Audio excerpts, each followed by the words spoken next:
Les voy a contar de Tokaido, un juego muy diferente a los demás, ya que para ganar no tendrás que llegar a la meta, sino que tendrás que disfrutar el viaje por lo que pasarás en el juego.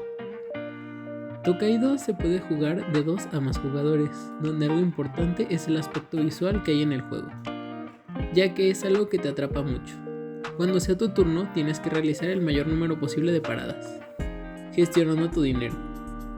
Aunque habrá posadas y templos donde podrás hacer ofrendas, 1, 2 o 3 monedas. En las posadas se podrá tomar como una parada obligatoria, en la que los jugadores tendrán que esperar a que lleguen todos los demás para poder avanzar.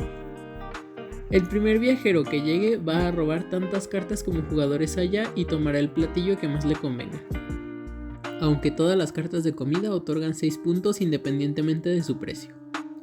El resto de cartas se colocarán boca abajo esperando a que lleguen todos los jugadores. Después tomarán una carta, aunque no es obligatorio consumirlas en la posada, por lo que se pueden llevar a donde gustes.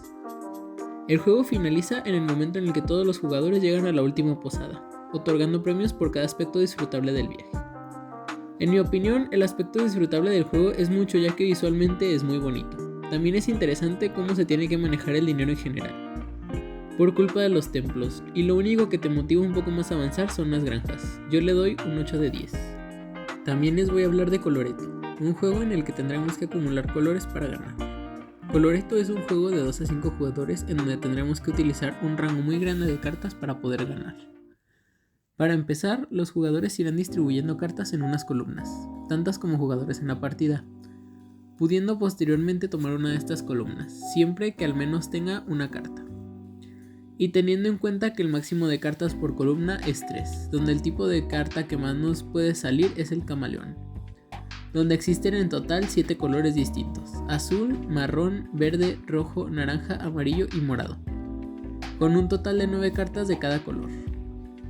También en el mazo encontraremos 3 comodines. 2 de ellos, los multicolor, serán comodines estándar, pudiéndose asociar a cualquier set al final de la partida. El otro es el comodín dorado, que al final de la partida también podrá asociarse a cualquier set, pero a la hora de obtenerlo durante la partida nos obligará a robar una carta del mazo. Por último tendremos las cartas de puntos, representadas con una planta de algodón.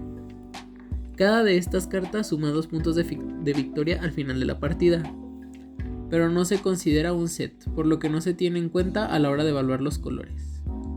Se colocan en el centro tantas cartas de columna como jugadores haya en la partida, el resto se dejan en la caja. Cada jugador recibe una carta de ayuda con los puntos de un set según su número de cartas.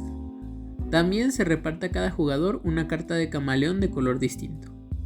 Se aparta la carta de fin de partida, se barajea el resto del mazo. Se apartan 16 cartas sobre las que se coloca la carta de fin de ronda y encima del resto del mazo. Por último, se elige el jugador inicial. Una partida de Coloretto consta de un número indeterminado de rondas hasta que se cumple la condición de finalización. En su turno, un jugador deberá optar por una de estas dos opciones: revelar una carta. El jugador revela la siguiente carta del mazo y decide en qué columna la coloca, teniendo en cuenta que nunca se podrá superar el máximo de cartas permitido por columna. O toma una columna de cartas. El jugador elige una de las columnas con al menos una carta y añade el total de cartas de su conjunto, ordenando las cartas según su color. Si el jugador adquiere algún comodín, lo dejará aparte. Se colocará en un conjunto al final de la partida. Si fuese un comodín dorado, el jugador debe robar una carta adicional del mazo. Tras esto, el turno se pasa al jugador de la izquierda. Un jugador que haya tomado una columna dejará de disfrutar turnos en la ronda en curso. Esta finaliza cuando todos los jugadores han tomado una columna y organizado sus cartas. Si no se ha activado al final de la partida, se procede con una nueva ronda colocando las cartas de columna en el centro de la mesa, comenzando por el jugador que se llevó la última. El final de la partida se desencadena en el momento que la carta de final es revelada. Esta carta se deja aparte y se revela la siguiente carta. La ronda en curso se finaliza. Una vez finalizada la ronda, los jugadores asignan sus comodines a alguno de sus sets, no se pueden dejar sueltos. Tras esto se procede al recuento de puntos. Cada jugador anota puntos positivos por los 3 sets que el jugador elija, puntos negativos por el resto de sets y 2 puntos por cada carta de algodón. El ganador será el jugador con más puntos de victoria.